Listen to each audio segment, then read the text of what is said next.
has been a journey with my hair, let me tell you.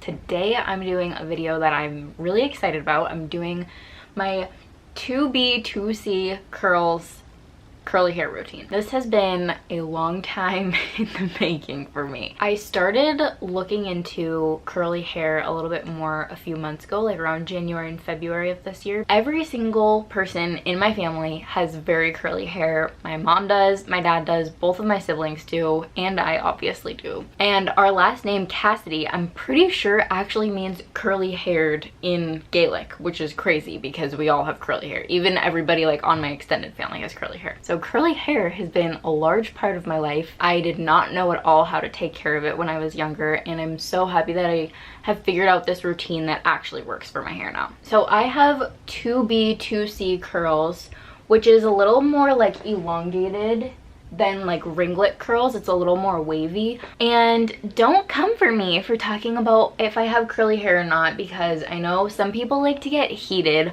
on whether people's hair is wavy or curly. I consider my hair to be curly. Like, there are definitely some like ringlets. Where are they? Come on guys, come on out. Okay, yeah, like we have some ringlets in here. It might be a little more wavy than some people's hair, but I consider my hair to be curly. So don't give me a hard time. Don't come for me in the comments. I am not at all by the book curly girl method person. I have done my own spin on the curly girl method to what suits my hair best, and also, I'm not an expert on this. As I just said, I've only been doing this since February. I started the curly girl method like late February, so right before quarantine started. Much happier with the way that my hair looks on a regular day. So I'm gonna take you through what I do to get my hair to look like this. I now use the Shea Moisture line, and I am so happy to support this company. It has such great values, and it's a woman-run, woman-owned company, and it's actually way cheaper than Diva Curl, and it's made for people with curly hair. So I love it, and I use 3 of their products in my hair care routine. That's like the root of my hair care routine. I shower in the mornings so that I can let my hair like sit all day and like really get into the curl pattern. I find that when I shower at nighttime and I sleep on wet hair, the hair just gets like so messy and the curls are not neat, so I shower in the morning. Okay, so let's go through what I do in the shower with my hair. I wash my hair every 2 to 3 days, and I only use shampoo once a week. The conditioner that I use is this lovely Shea Moisture Curl and Shine conditioner with silk protein and neem oil, and it doesn't have any sulfates, parabens, or silicones, which is really good for curly hair to not have those, and just hair in general not to have those products. That is the conditioner I use, and I use this probably 3 times a week on average, maybe 4, and I love it. It's worked so well for me. While the conditioner is sitting in my hair in the shower, that's when I'll do like all the other things, like wash my body, shave, all that stuff, wash my face. And at the end, when I'm about to rinse the conditioner out, I brush my hair with this wet brush. I have used wet brushes for like 5 years. I swear by them. They're amazing. And I only brush my hair when it's wet, because if you brush curly hair when it's dry, you're in for a fun time. So I only brush my hair when it's soaking wet in the shower after it's been conditioned, and I find that that helps my hair a lot too. And then I shampoo only once a week, sometimes like 10 days, like between 7 to 10 days, and that I have seen so many less flyaways in my hair from not using shampoo every single time I wash my hair. Once I get out of the shower and I'm done with my conditioning, then I will immediately use the curling gel souffle from Shea Moisture, and I have avoided gel most of my life. It feels like a helmet, and I just did not like the way that it looked. But I've realized that gel is the like main way that you can get rid of frizzy hair. So what I do is I put this and I scrunch it in after my shower while my hair is soaking wet. Like, I don't run a towel through it, I don't do anything. the first thing I do when I'm finished showering is I put that stuff in my hair, and it kind of creates like a shield around your hair without it looking too like helmet hair. Scrunch the gel in while it's soaking wet. While I'm doing my skincare and stuff, I'll leave my hair just plain down with no part. That is also a key with curly hair. Like if you make a part, I mean, one has kind of formed on my hair, then the top of your hair is gonna be a lot flatter, like if you're brushing it while it's in the part. So I try to keep it with no part while it's drying for the most part. Once I've finished my skincare, once I've gotten dressed, then it's time for the last step of the wash day routine. What is it even called? I spray this coconut and hibiscus hold and shine moisture mist with silk protein and neem oil for thick curly hair, and it's anti-frizz, moisture, and shine, which are like 3 of my favorite things when it comes to taking care of my hair. I love this stuff. So I'll spray that all over and then flip my hair over and scrunch it into my hair to kind of like make the curls spring up. And I do that with a t-shirt. I never use like terry cloth actual towels to dry my hair anymore, just because that also adds to the frizz. So I use a t-shirt to dry my hair and like scrunch that product in. I feel like changing from regular towels to t-shirts has been one of the biggest game changers of learning about the curly girl method. A big thing that I've always struggled with is frizz. Like I always have flyaways, I always have frizz, so that has been super helpful. I also try as hard as I possibly can not to touch my hair while it's drying, because that is how you create frizz and you get flyaways. So I try to keep the gel like shield intact as long as I possibly can, and once it's pretty dry, that's when I'll kind of like scrunch it out a little bit so that my hair doesn't look like it's hard pieces that are gelled together. So a lot of fancy people in their curly hair routines will diffuse their hair, which is kind of like blow drying but a little more safe and a little less harsh on your hair.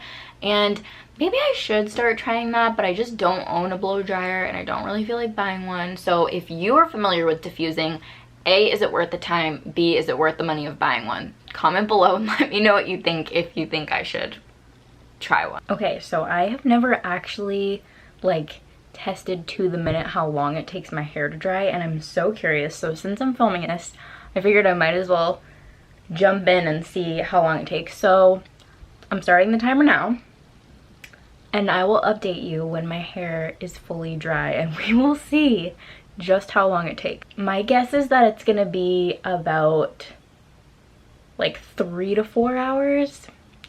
We'll see until it's like fully dry. I tried to time how long it takes my hair to dry earlier, because I do let it air dry every single time. And I started the timer this morning when I finished washing everything, like I just showed in that clip, and it has been 2 hours and 32 minutes and my hair is still not fully dry. Like it might look dry, but there are definitely wet pieces in there. Okay, so let's move on to what I do at nighttime for my hair. So I feel like nighttime is one of the hardest parts to keep your curls intact. So what I like to do is sleep on a silk pillowcase, and I sleep either with my hair like in a loose bun on top of my head or a loose braid and just like put it above my head so that I'm not like sleeping on it and my head isn't rubbing on it, because when your head is moving back and forth, and I move a lot in my sleep, that's when your curls get ruined overnight. So that's what I do at night. For second and third day hair, what I like to do to refresh my curls is use the same Hold and Shine Moisture Mist that I mentioned before. If I need like more volume in my hair, if it's getting a little flat, then I'll use dry shampoo. And I love this one. It's from Eva NYC, and my dad got it for me in my stocking from, I think, from Sephora or Ulta or something. And I've really liked it so far. It's the first dry shampoo that I've ever used, and it smells so good, so I like it. Just some other like larger scale things about my hair care routine. I've actually never colored my hair. I have almost completely virgin hair. When I was in high school, I felt the need to bleach dye the underside of my hair and then dye it purple over that, and I don't know why I did that. I think that I did that in like 2011. It's 2020. Okay, so 9 years ago, and I still have, let me see if I can find it. There is still like a part of the underside here which is like permanently straight. Like the curl pattern is permanently ruined from me bleaching my hair, so don't recommend doing that. I also get my hair cut every 3 to 4 months. I used to cut my hair only once a year, and cutting it 3 or 4 times a year is so much better for my hair because it keeps the ends a lot healthier, and I can kind of switch up how my hair looks every once in a while. And I get it cut specifically for curly hair, which means that the hairdressers cut your hair when it's dry so that they can see the individual curls and then cut the curls accordingly so that they're all the same length. Because if you cut your hair when it's wet and you cut it like straight across for curly hair, all the curls bounce up to different like lengths. So it makes a lot more sense to do it this way, and then they'll like shampoo and wash and style it. So I really like doing that. One of the biggest parts of it that I support wholeheartedly is that you should never use heat on your hair, or use it as sparingly as possible, because the more you use it, the more you can damage your curl pattern. And in middle school, I had a long period of time where I straightened my hair all the time, and that's probably why I looked so bad in high school. I never use heat on my hair. I probably straighten my hair once a year, maybe twice. I don't even blow dry my hair. Like, that's how little heat I use on it. All right, so that is my very fancy grand curly hair routine. I hope that you guys liked it. Like I said, I am very new to this in the grand scheme of things. Like, I've only been doing this for 4.5 months. So if you have any ideas, suggestions, comments, things you do for your curly hair that I'm not doing, I would love to hear about them. I have become such a nerd with learning about curly hair and curly hair routines. I love watching videos about it. So if you have any suggestions, please comment them below. I'm so intrigued to learn more about it. Thank you so much for watching and making it all the way to the end. It means so much to me that you took time out of your day to watch this.